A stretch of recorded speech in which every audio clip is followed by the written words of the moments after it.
Graça e paz, irmãos. Boa noite. Cadê o povo dessa igreja, hein? Estão aqui, né? Cadê os outros? Essa é a pergunta. Irmãos, vamos continuar a observar a primeira carta de Coríntios. Nós temos visto todo esse texto em sequência. E hoje nós chegamos ao capítulo 14, e eu te convido a abrir a sua Bíblia. Gostaria apenas de lembrar aos pais responsáveis que nós temos aqui na igreja um material para auxiliar as crianças, né, nesse momento da pregação, para melhorar a absorção da compreensão das nossas crianças, daquilo que está sendo dito, daquilo que está sendo pregado aqui. Então nós temos dois tipos de material, para crianças alfabetizadas e para não alfabetizadas. Está ali atrás, Patrícia está organizando. Aqueles que quiserem, fiquem à vontade. Eu vou ler 1 Coríntios, capítulo 14, vou ler do verso 1 ao verso 19, e peço que os irmãos acompanhem com fé a leitura da palavra do Senhor, que diz assim: segui o amor e procurai, com zelo, os dons espirituais, mas principalmente que profetizeis. Pois quem fala em outra língua não fala a homens, senão a Deus, visto que ninguém o entende, e em espírito fala mistérios. Mas o que profetiza fala aos homens, edificando, exortando e consolando. O que fala em outra língua, a si mesmo se edifica. Mas o que profetiza, edifica a igreja. Eu quisera que vós todos falasseis em outras línguas. Muito mais, porém, que profetizasseis. Pois quem profetiza é superior ao que fala em outras línguas, salvo se as interpretar, para que a igreja receba edificação. Agora, porém, irmãos, se eu for ter convosco, falando em outras línguas, em que vos aproveitarei? Se vos não falar por meio de revelação, ou de ciência, ou de profecia, ou de doutrina.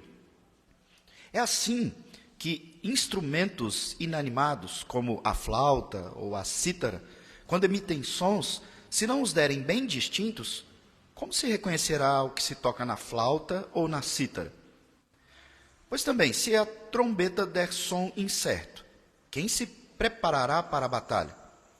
Assim, vós, se com a língua não disserdes palavras compreensível, como se entenderá o que dizeis? Porque estareis como se falasseis ao ar. Há, sem dúvida, muitos tipos de vozes no mundo, nenhum deles, contudo, sem sentido. Se eu, pois, ignorar a significação da voz, serei estrangeiro para aquele que fala, e ele estrangeiro para mim. Assim também vós, visto que desejais dons espirituais, procurai progredir para a edificação da igreja.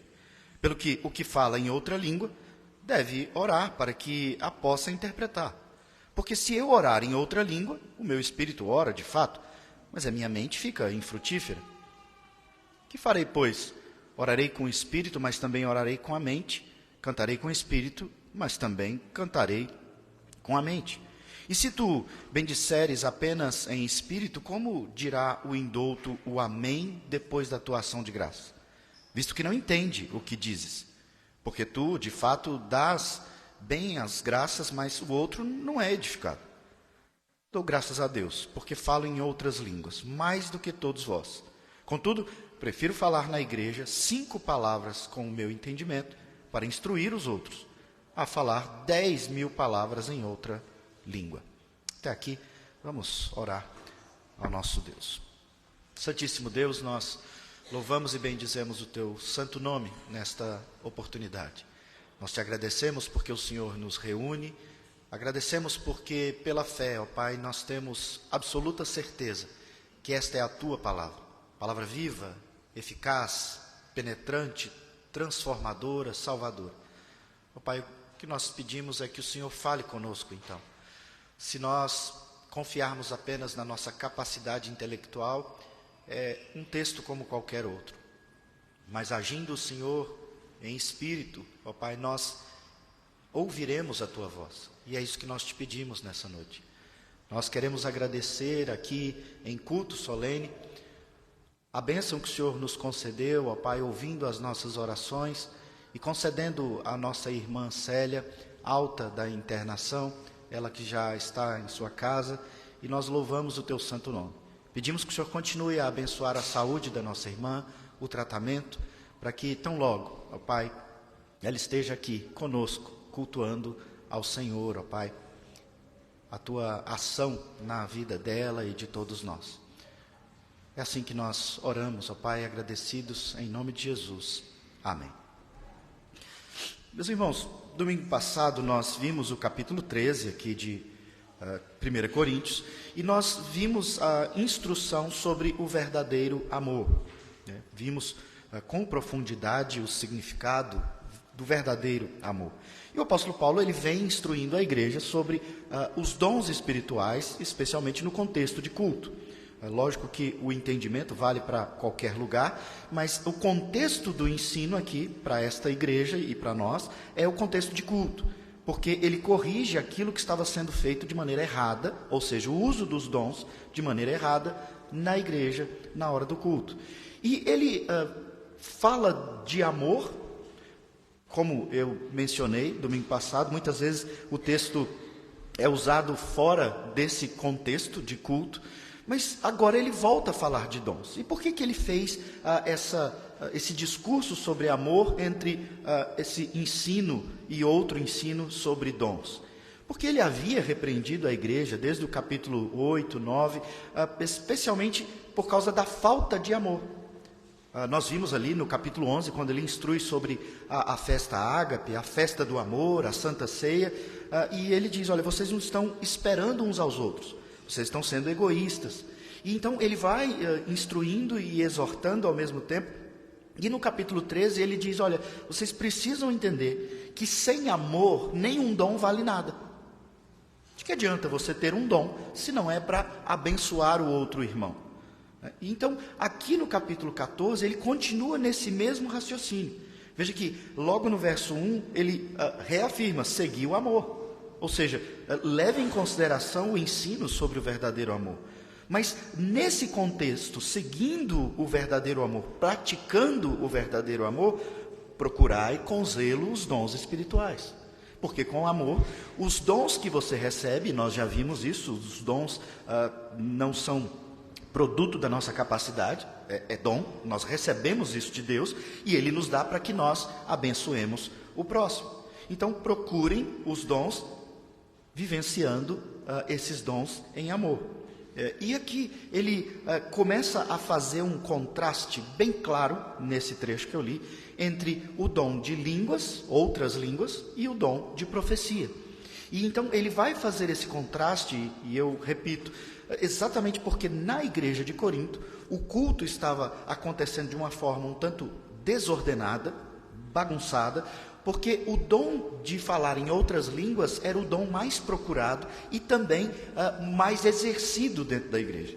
E aqui fica nítido para nós que ele não está dizendo que eram dons falsos, ele apenas está dizendo que vocês estão usando de maneira errada. E por que eu digo isso? Porque aqui nós estamos exatamente naquele momento inicial da igreja primitiva, onde o dom de línguas, ele está em plena expansão. Ele precisa ser realmente verdadeiro para que outros povos que falam em outros idiomas sejam alcançados. E a igreja de Corinto tinha então uma grande manifestação dessas pessoas que começavam a falar em outro idioma. E só que para mostrar superioridade espiritual, essas pessoas começam a manifestar esse dom dentro do culto, no contexto de culto, cada um falando em um idioma. E parece que Paulo olha para essa situação e diz, isso aqui não é um culto, isso aqui está parecendo a Torre de Babel. É uma confusão de gente, cada um falando em uma língua e ninguém está entendendo ninguém. E aí ele diz, olha, deixa eu explicar para vocês que ainda que haja o dom de línguas, e ele não menospreza de maneira nenhuma, ele diz, olha, procurem com mais dedicação o dom de profecia. E a gente precisa entender hoje aqui, então, o que é esse dom de profecia que ele fala. Veja que ele estabelece esse contraste entre línguas e profecia. Eu vou explicar um pouco mais adiante sobre o dom de profecia, mas ele já nos mostra claramente por que ele faz esse contraste logo no início, quando ele diz, procurai com zelo os dons espirituais, mas principalmente profetizeis. Que profetizeis. E por quê? Aí veja, no verso 2 ele coloca um pois. Ele está explicando por que ele falou isso. Ele diz que você deve procurar principalmente o dom de profecia, porque quem fala em outra língua não fala a homens, senão a Deus. Veja, a gente precisa entender o contexto. As pessoas estão dentro de uma mesma igreja. A fala daquela cidade, daquele povo, é a fala, digamos assim, oficial, é a fala grega. E eles estão ali todos, eles podem entender um ao outro falando em grego. Mas eles recebiam o dom para falar em outro idioma, e isso tinha um propósito, era alcançar pessoas que falavam naquele idioma. Mas eles estavam querendo mostrar com orgulho, com soberba, dentro da igreja, que ele tinha aquele dom. E aí, imagina, se eu começo a fazer um curso de inglês, e aí eu quero tirar onda, eu quero que você valorize que eu agora sei falar inglês.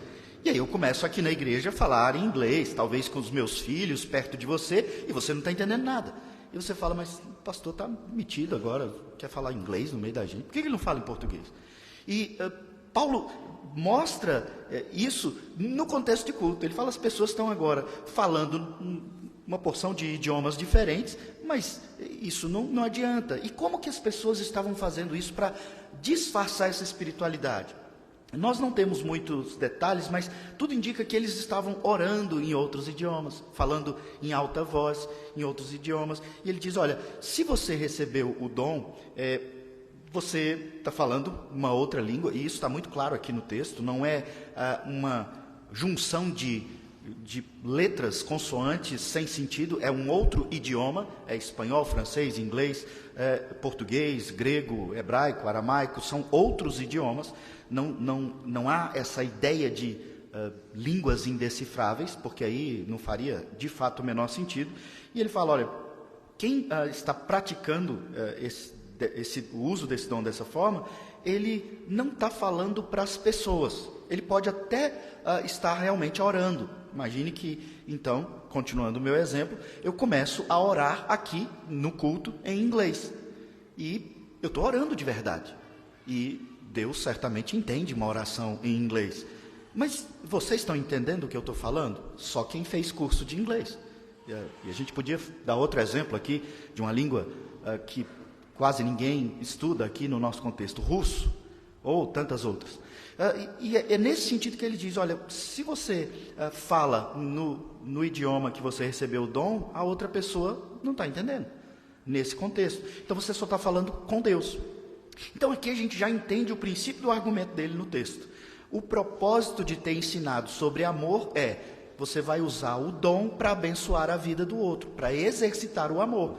Se você só ama você mesmo, e ele diz, então, tudo bem, você vai ser edificado na sua oração, no seu exercício espiritual, mas a outra pessoa, não. Veja como ele continua dizendo no verso 2, senão a Deus, visto que ninguém o entende. E em espírito você fala mistério. E aí algumas pessoas olham para esse texto e dizem, não, mas então aqui não é outro idioma. É a chamada glossolalia, né? São palavras desconexas que nós não conhecemos. E alguns dizem, é a língua celeste, é a língua dos anjos. E nós vimos isso no capítulo 13. Quando ele diz, ainda que eu falasse a língua dos anjos. Não faria sentido Deus dar um dom para a edificação da igreja que ninguém entende. É a língua espiritual dos anjos, é a língua celeste, e quem está sendo abençoado com você falando um idioma que só anjos falam? É exatamente esse o argumento, e isso para nós vai ficando cada vez mais claro, e nós agimos com tranquilidade. Mas aqui ele diz, quando você está usando, exercitando o dom de línguas, você está exercendo sua espiritualidade, falando mistérios. A palavra mistérios aqui, irmãos, ela não tem esse sentido de coisas que não fazem sentido para nós. Enigmas letras sem significado. Ele apenas está dizendo que você, quando exerce esse dom, as outras pessoas não estão entendendo e você está falando, então, de coisas que são misteriosas para outra pessoa, porque ela não está entendendo. Então, você está falando em espírito mistérios, né? É algo misterioso, é algo que a gente não está entendendo. Mas ele diz, como ele está comparando o dom de línguas com o dom de profecia, verso 3 ele diz, mas o que profetiza, ele fala aos homens. E aqui é o foco central desse texto. Antes de explicar aqui sobre o que ele fala no verso 3, sobre a profecia, observa comigo aí na sua Bíblia, no verso 3 ele usa a expressão edificando. No verso 4 ele fala, a si mesmo se edifica. No verso 5 a última palavra é edificação. Lá no verso 12, na última expressão ele diz, para a edificação da igreja. Isso já me chama a atenção. Verso 17, a última palavra, o outro não é edificado. Quantas vezes ele repete? Se eu fosse adiante aqui, até verso 23, 24, nós veríamos mais ainda a repetição. O apóstolo Paulo está ensinando a igreja sobre o que é a edificação da igreja, a igreja ser edificada. E a palavra aqui é uma palavra que vem da construção mesmo, algo que está sendo construído, edificado. E ele diz, olha, o dom de línguas é bom, Deus que deu. Mas quando você fala algo e o outro irmão não entende, você não está construindo algo na vida do seu irmão. Então, o foco central de Paulo aqui é o uso dos dons na igreja deve ser exercido em amor para que o outro irmão cresça, para que você edifique o outro irmão. Se o outro irmão não está sendo edificado, então guarda o seu dom para você. É simples assim. E aqui então ele diz, olha, no verso 3, o que profetiza fala aos homens, ou seja, edifica ou outra pessoa. Edificando, exortando e consolando. E aqui, veja, preciso abrir aqui uma explicação, um parêntese, porque a profecia que ele fala aqui, ela é a profecia como nós entendemos biblicamente, mas nesse período de transição. Os profetas do Antigo Testamento, eles recebiam uma revelação em viva voz de Deus. Então Deus chamava ali o profeta e falava com ele, ele entendia e ele era o responsável por entregar aquilo que Deus falou com ele. Ele expandia, Deus falava com uma pessoa e essa pessoa replicava. Quando você tem a transição do Antigo Testamento para o Novo Testamento, algumas mudanças vão acontecendo. Veja que no Antigo Testamento ele recebia isso em voz audível e nós temos o texto do Antigo Testamento. Profeta Isaías, profeta Jeremias, o texto está escrito, o que Deus falou está escrito. Abacuque nos conta o que Deus falou, no diálogo com Jó, o texto de Jó nos conta o que Deus falou. Aqui no Novo Testamento, Deus está fazendo uma transição. Por quê? Porque o verbo já veio. Cristo, a palavra, já encarnou, já está entre nós. E descendo o Espírito Santo, Deus habita em nós. E nesse entendimento, então, o dom aqui de profecia, aquele que recebe algo do Senhor, a palavra do Senhor, ele recebe por uma interiorização do Espírito. O que eu estou querendo dizer com isso? Uma inspiração. O apóstolo Paulo e tantas outras pessoas eram inspiradas por Deus. Daí vem a palavra. A pessoa inspirada fala. No entanto, quando há aquilo que nós estamos estudando aqui na igreja, quando há o fechamento do cânon das Escrituras, ou seja, tudo que Deus queria que nós soubéssemos, é fechado, acabou, não tem mais revelação, então esse dom, ele já não precisa mais existir como precisou, ou como foi necessário nessa época, assim como o dom de línguas. Então, nós, presbiterianos, nós com muita tranquilidade, entendemos que não há no dom de profecia, especialmente hoje, essas novas revelações, que seriam muito mais associadas a adivinhações, que Deus condena, porque Ele é o dono do passado, do presente e do futuro. Então, se eu começo a adivinhar coisas, eu já estou com algo complicado acontecendo. Porque se Deus queria nos revelar algo, Ele já revelou. Então Ele inspirou o apóstolo Paulo, Ele inspirou o apóstolo Pedro, e havia outras pessoas na igreja que eram inspiradas por Deus, e naquele período, então, esse dom extraordinário, e eu digo extraordinário porque ele não acontece do mesmo jeito hoje nós temos dons ordinários, ele era extraordinário porque ele estava num momento extraordinário da revelação bíblica. O Novo Testamento está sendo escrito. Então o apóstolo Paulo está nesse contexto, onde há ainda a necessidade desses dons extraordinários, eles estão acontecendo, e ele então diz, olha, quando alguém na igreja fala por inspiração, alguém proclama a vontade de Deus por inspiração, ele está edificando a vida do outro, ele está falando a outra pessoa. Agora, aqui o texto bíblico, Deus em sua perfeição, ele nos revela isso para que nós entendamos, e hoje nós saibamos o que estaria associado à profecia, que é essa inspiração, é a palavra de Deus.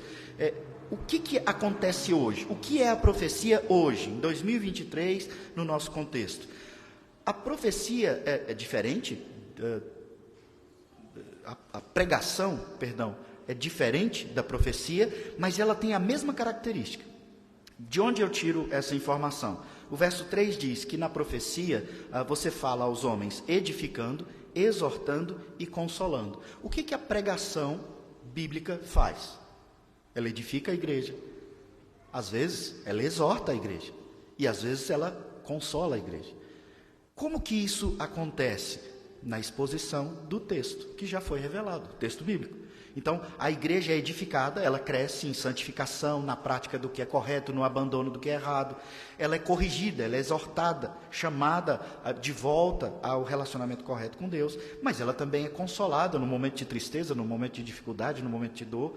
Nós, comumente, entre crentes, nós recitamos versículos bíblicos em momentos especiais, para exortar alguém que está errado, para consolar alguém que está sofrendo, ou para fazer a pessoa crescer em santificação. Isso é a pregação.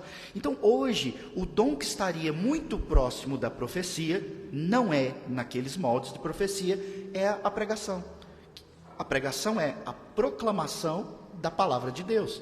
Por isso, nós temos muito cuidado com no seminário, quando se aprende sobre pregação, como pregar, para que nós não fiquemos falando coisas segundo o nosso pensamento, nossa opinião, a nossa interpretação. Nós aprendemos uma série de regras de como interpretar o texto, para encontrar o verdadeiro sentido que o Espírito Santo revelou no texto. E então, na pregação, eu apenas explico o texto, eu exponho o texto, e aí sim, eu tenho liberdade para fazer aplicações, de acordo com a necessidade da igreja. Se eu estivesse pastoreando uma igreja lá em São Paulo, talvez as aplicações seriam diferentes, o contexto cultural é diferente, e aí a gente tem essa liberdade. Mas a exposição do texto é a mesma aqui, lá, no plano piloto, em Curitiba, não muda, porque o texto está sendo exposto, e isso é uma verdadeira proclamação da palavra. Quando eu começo a falar do que eu penso, do que eu acho, aí já não é uma exposição bíblica. É uma palestra, é um discurso, é uma série de coisas. Mas eu só tenho autoridade para exortar você se for pela palavra. Porque quem sou eu? Eu não sou melhor do que você. Eu sou pecador como você. Então, em mim, não há autoridade para te exortar. Também, como que eu posso edificar a sua vida? Com o meu pensamento, com a minha opinião? Mas cada um tem a sua opinião. O próprio apóstolo Paulo diz em Romanos 14, cada um tenha bem definida em sua própria consciência a sua opinião, o seu pensamento, a sua convicção. Mas eu sou melhor do que você, a minha opinião é melhor do que a sua? Não. Então, se eu quero edificar a sua vida, eu só faço isso por meio do texto bíblico. E eu também, quando você, num momento de tristeza, de sofrimento, é consolado, como que eu posso te consolar? Falando para você da minha experiência, talvez isso até ajude nas nossas relações, isso é importante, mas a Bíblia diz que há um consolo especial, que é derramado espiritualmente pelo próprio Consolador, quando a palavra de Deus é anunciada. E assim nós nos consolamos. Como? Pela pregação. Então, a pregação, ela tem exatamente as mesmas características da profecia. Por isso, nós associamos essas duas coisas. Mas a pregação é uma coisa, profecia é outra coisa. Por quê? Porque hoje nós não temos mais profetas. Profecia foi um dom extraordinário. Hoje nós temos pastores. São todos irmãos, são todos iguais, todos crentes, mas um recebendo uma vocação, um chamamento de Deus, ele se habilita, ele estuda, ele se qualifica para interpretar o texto, dedica a sua vida a isso para que ele possa edificar a igreja. Simples assim. Mas é um crente como os outros. O dom de profecia, então, hoje, de alguma maneira, pode até ser associado à pregação. E Paulo está dizendo, olha, então se você vai buscar algo na igreja, no contexto, aqui eu já estou aplicando, né, na nossa igreja. Então, procure o dom da profecia, que hoje seria, entenda a Bíblia, estude a Bíblia, para que no momento de tristeza de alguém, você possa consolar pelas Escrituras, você possa edificar a vida da pessoa, ou se ela estiver tendo uma conduta errada, você possa exortar essa pessoa. O Evangelho de Mateus, capítulo 18, nos instrui, se alguém pecar contra ti, vai lá, você, o ofendido, e corrige-o, chama atenção, exorta-o. Como que você vai fazer isso? Você vai pegar o texto bíblico e vai dizer, olha, tudo bem, sabe que eu te amo, né? 1 Coríntios, capítulo 13. No entanto, aquilo que você fez, parece que está diferente desse texto. Deixa eu ler o texto para você. E a pessoa olha, realmente, eu estou pecando, eu estou errando. Obrigado porque você me ama e me corrigiu.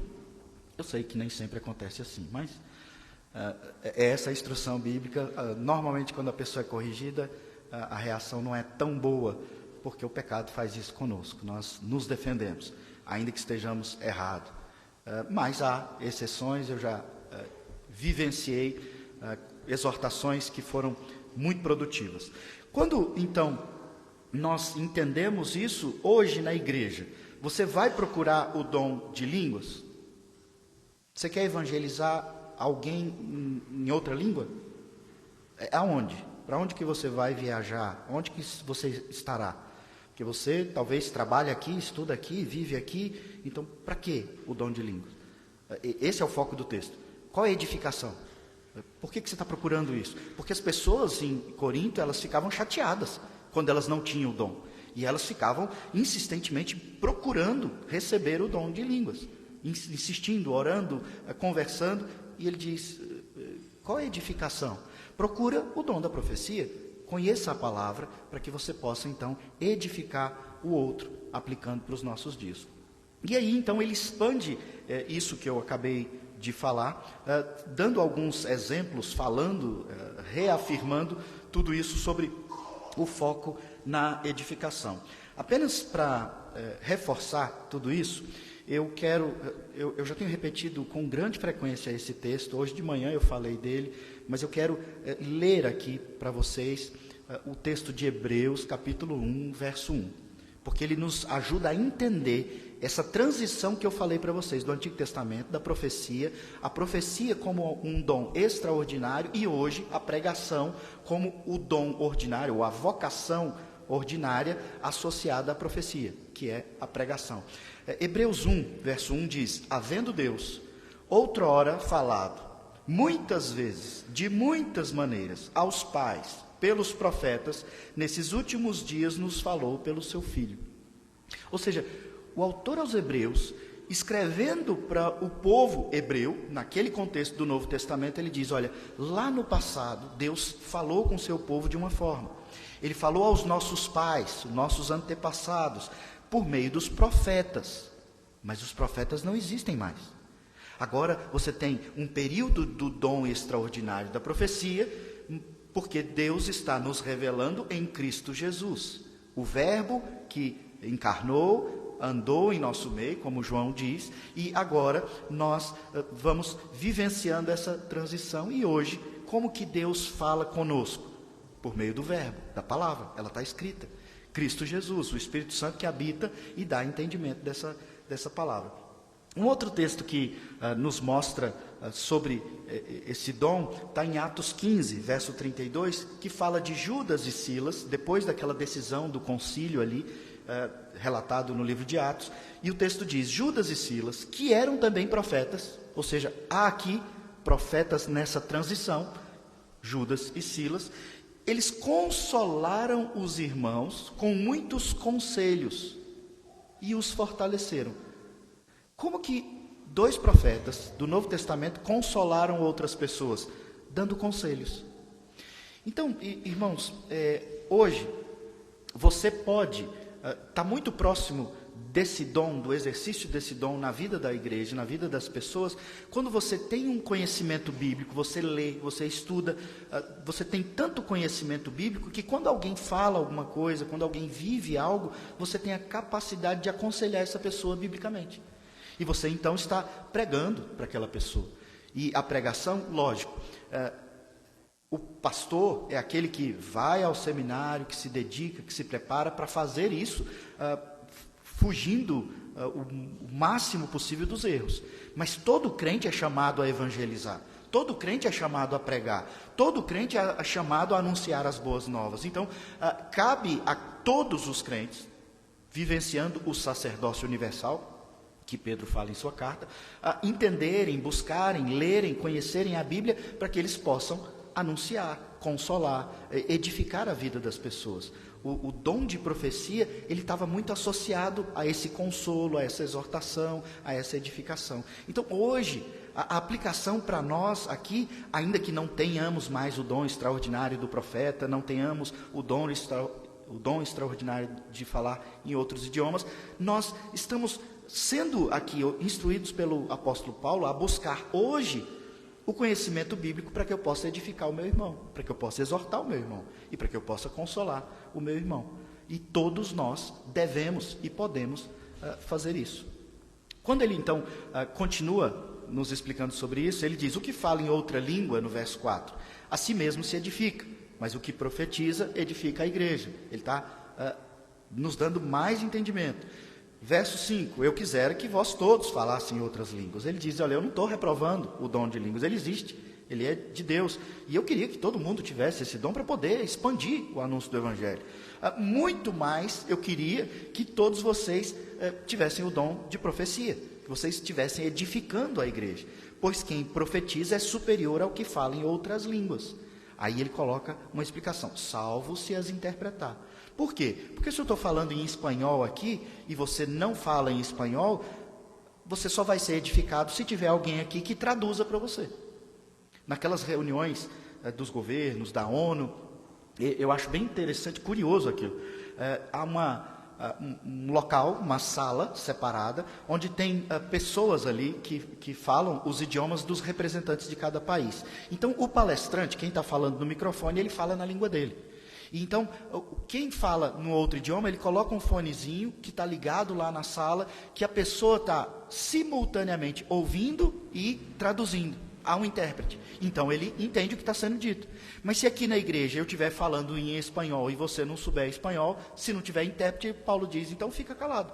Não fala, porque não vai edificar a igreja. Agora, porém, irmãos, verso 6, se eu for ter convosco, falando em outras línguas, em que vos aproveitarei se não vos falar por meio de revelação, de ciência, de profecia, de doutrina?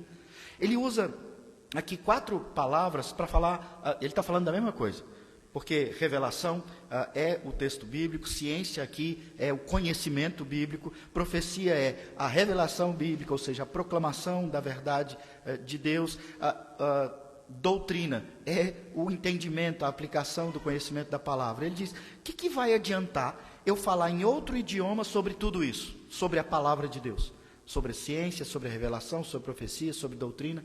Você não vai entender. Então você não vai ser edificado. E aí ele traz algumas ilustrações para nós a partir do verso 7. Ele fala de uma flauta, de um instrumento inanimado. A flauta, a cítara é um instrumento de corda, a flauta é um instrumento de sopro. A cítara é de onde surgiu no futuro, né, já no nosso tempo, a guitarra é um instrumento de corda, a cítara e a flauta. Ele diz, olha, quando esses instrumentos emitem sons, se esses sons não forem bem distintos, ou seja, se não tiver as notas, a distinção das notas, então, como é que você vai entender a música? Como é que você vai reconhecer que aquilo é uma música?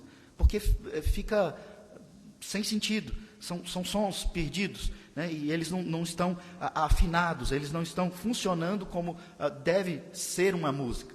Por isso, é muito importante que nós, crentes, nos importemos com qualidade musical, porque existe música boa e existe música ruim.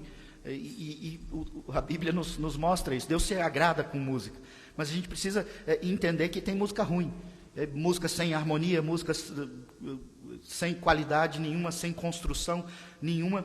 E aqui ele traz esse exemplo de uma música ruim, de um som completamente desconexo, para dizer, é assim o dom de língua se a outra pessoa não está entendendo.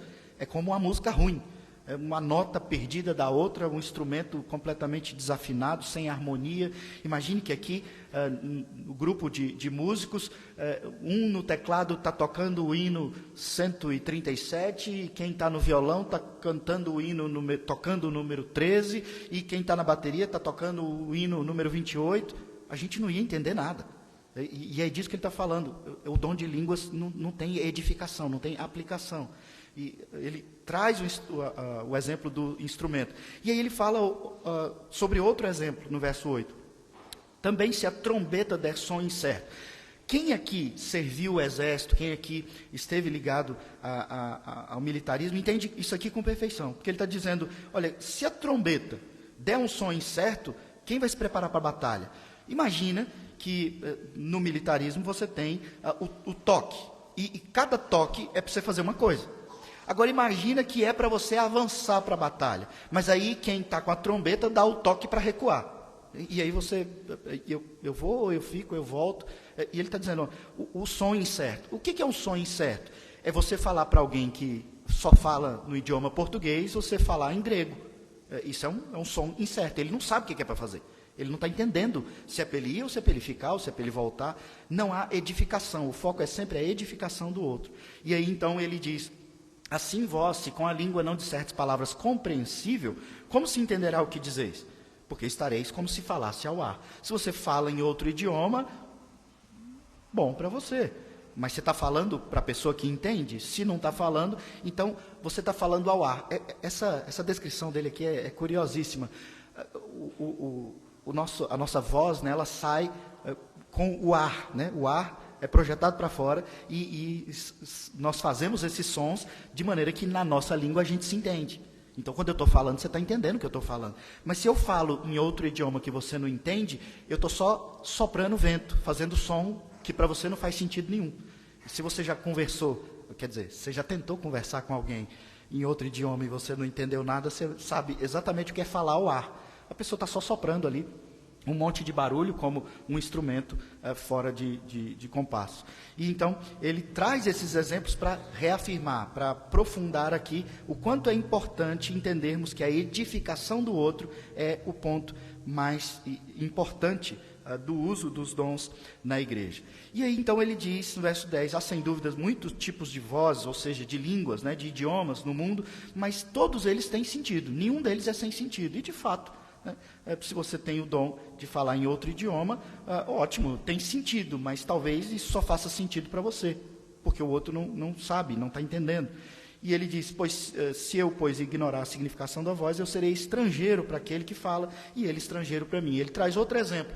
Imagina dois estrangeiros, eles se encontram, cada um fala na sua língua, e um não entende o outro. Eu sou estrangeiro para ele, ele é estrangeiro para mim. Então, está vendo? Ele traz uma série de ilustrações para falar a mesma coisa, para nos mostrar que, se não tem propósito, se não tem sentido, então, melhor ficar calado, porque não edifica o outro. Assim também vós, verso 12, visto que desejais dons espirituais, procurai progredir para a edificação da igreja. Ou seja, você quer um dom? Então, procure o dom. Ótimo, ore por isso, se dedique a isso, estude a Bíblia, que estará nesse contexto, para edificar a igreja. Não é para você ser melhor do que os outros, ou achar que é mais santo que os outros. E aí, verso 13, ele explica. Agora, olha que interessante o argumento que ele usa no verso 14.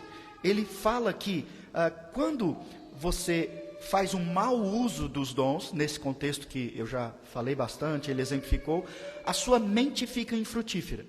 Imagine que hoje em dia tem muitas pessoas que talvez por falta de um melhor entendimento, elas acreditam que falar em línguas, né, essa manifestação da presença do Espírito, é você produzir sons desconexos.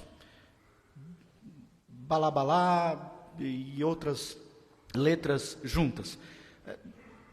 Se a pessoa vai orar por você e ela começa a fazer uma série de sons e você não está entendendo nada, a sua mente está infrutífera. Veja o quanto o apóstolo Paulo deixa claro que é importante que a sua mente, o seu cérebro, a sua inteligência esteja entendendo o que está acontecendo. Porque se a sua mente está infrutífera, não vai ter fruto, não vai ter edificação, não vai ter exortação, não vai ter consolo. Então, aqui nós vemos aquela ideia que é muito explicada pelo apóstolo Paulo em Romanos, do culto como algo racional, algo inteligente, algo ordenado. Não é algo bagunçado que todo mundo fala ao mesmo tempo e cada um fala uma coisa e ninguém entende ninguém. Ele diz, precisa dar fruto. E aqui ele traz um exemplo belíssimo para nós no verso 16, porque ele diz, se você bem disser, ou seja, você está orando por alguém, né, apenas em espírito, como dirá o indouto o amém? O indouto aqui é quem não entendeu o que você está falando. Como que ele vai dizer amém depois da atuação de graça? Olha como a gente ora aqui na igreja. Uma pessoa ora, então ela está falando, a mente está frutificando, porque a gente está falando na nossa língua, as palavras fazem sentido, a oração tem começo, meio e fim, e o outro está entendendo. E aí no final todo mundo diz amém. E a ideia desse amém, a palavra amém, significa que assim seja. Eu estou concordando com o que a pessoa orou. Para eu concordar, eu estou concordando isso diante de Deus. Para eu concordar, eu tenho que prestar atenção no que foi orado. Porque se eu não concordo, eu não vou dizer amém. Concorda comigo? Então, o apóstolo Paulo está dizendo, olha, como é que a pessoa que não está entendendo nada vai dizer amém no final?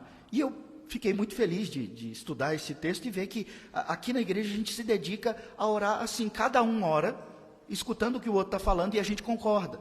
Porque nós somos um único corpo. Então, se cada um fala a sua oração e tudo junto e ninguém está entendendo nada, perde exatamente esse ponto da edificação do próximo. Se eu vou orar por você, você faz silêncio, então ouve o que eu estou dizendo a Deus, o que eu estou pedindo, intercedendo por você, e no final, se você concorda, você diz, amém. Que assim seja, e vice-versa, quando você vai orar por mim, assim, quando nós oramos aqui em culto, uma pessoa ora, todo mundo deveria estar atento para que pudesse concordar, e nós às vezes fazemos isso quando há uma ideia completa na oração, há uma ideia e a gente diz amém, no meio da oração, a outra ideia a gente diz amém, e ao final todo mundo diz amém. Veja, é exatamente isso que ele está dizendo. Aí faz sentido. É um culto racional, é um culto ordeiro, é um culto que é frutífero pela inteligência humana. Porque tu, de fato, dás bem, graças, mas o outro não é edificado. Ou seja, se o outro não está ouvindo a sua oração de graças, né, a sua atitude de graça, então ele não foi edificado, porque ele não está nem escutando o que você está falando, ele não está entendendo o que você está falando. Então, o apóstolo dá esse tanto de exemplo para nos mostrar o quanto é importante a vivência do amor, que ele explicou no capítulo 13, para a edificação da vida do outro irmão, da outra pessoa. A Bíblia, irmãos, ela deixa bem claro para nós o quanto é importante você entender o culto, entender o que está acontecendo. E nós aprendemos no seminário sobre o aspecto dialogal do culto. O que eu quero dizer com essa expressão, dialogal? Quando você está em um diálogo com alguém, para que esse diálogo flua bem, um fala e o outro escuta. Então, depois, você responde, o outro cala. E assim, há um diálogo. Em toda a Escritura, Deus ensinou o seu povo que no ajuntamento solene funcionaria dessa forma. Deus fala e o povo responde. Lá no contexto da entrega dos 10 mandamentos, quando Moisés expõe a lei do Senhor, que foi recebida, o texto diz que todo o povo, imagina, milhares de pessoas reunidas, e ali ele anunciando sobre a lei, então o texto diz que todo o povo respondeu, assim como o Senhor falou, nós faremos. É o diálogo, Deus fala e o povo responde. E aqui no culto, e isso acontece em todo o Antigo Testamento, essa característica de Deus fala, o povo responde, aqui no culto nós procuramos fazer isso. É até por causa disso que na nossa igreja nós não temos aquele momento de louvor, né, como é chamado, onde você tem vários cânticos, né, seguidos uns dos outros. Aqui nós procuramos fazer esse aspecto dialogal. Você tem uma leitura bíblica, Deus fala. Então você ora a Deus, todo mundo, uma pessoa está respondendo, e então todos respondem. E respondem em adoração, quando a música é de gratidão, ou quando a música é de pedido de perdão, ou quando a música é simplesmente de exaltação. É essa característica. Então nós lemos outro texto, Deus fala. Então assim nós seguimos a ordem do culto. É um culto racional, é um culto ordeiro, é um culto dialogal. Deus fala e o povo responde. E aqui o apóstolo Paulo está nos mostrando isso. Na igreja precisa ter esse aspecto dialogal, não dá para todo mundo falar e ninguém entender nada, todo mundo falando ao mesmo tempo, todo mundo falando em vários idiomas, precisa haver essa troca, essa inteligência. Algumas pessoas, então, leem outros textos do apóstolo Paulo e diz, olha, a letra, né, o esforço intelectual, o entendimento do texto, a letra mata, né? Esse é um entendimento errado daquele texto. Toda a Bíblia nos chama ao entendimento, nos chama à inteligência. Você precisa entender o texto bíblico. E por isso a gente incentiva e investe tanto nessa característica de um sermão, de uma aula de escola dominical, onde fique claro o texto, para que todo mundo entenda o que aconteceu, o que Deus está requerendo de nós. Então, você responda a Deus. Se Deus diz, aquele que pecava não peque mais. E aí você então, isso na minha vida é pecado. Então eu respondo a Deus, Senhor, eu peço que o Senhor me ajude a não pecar nessa área mais. Você responde. Então Deus ouve a sua oração e te habilita, te capacita, você se esforça e assim a sua vida vai sendo uma resposta daquilo que Deus requer de você nas Escrituras. Isso é muito claro em toda a Escritura, no Antigo Testamento, no Novo, também aqui no Novo Testamento. A instrução é muito clara e nós, então, precisamos responder ao Senhor. A gente quer dons, a gente quer ter uma vida de piedade, mas isso tem um propósito, ser vivido em amor, para a edificação de toda a igreja, para a edificação uns dos outros. Que Deus nos conceda esses dons, que nós entendamos, nos importemos uns com os outros e venhamos a responder a Deus, né? Edificando, exortando e consolando uns aos outros, como Deus tem nos chamado a fazer. Por que nós somos habilitados a isso, irmãos? Porque Cristo habita em nós. Então você tem em si o Consolador, você tem em si o Senhor Santo que exorta, você tem em si o Senhor que edifica a sua própria igreja. Então você é um instrumento do Senhor para edificar, para exortar e para consolar. Porque Cristo habita em vós e Cristo nos uniu num corpo para que nós façamos isso uns para os outros. Essa é a edificação da igreja.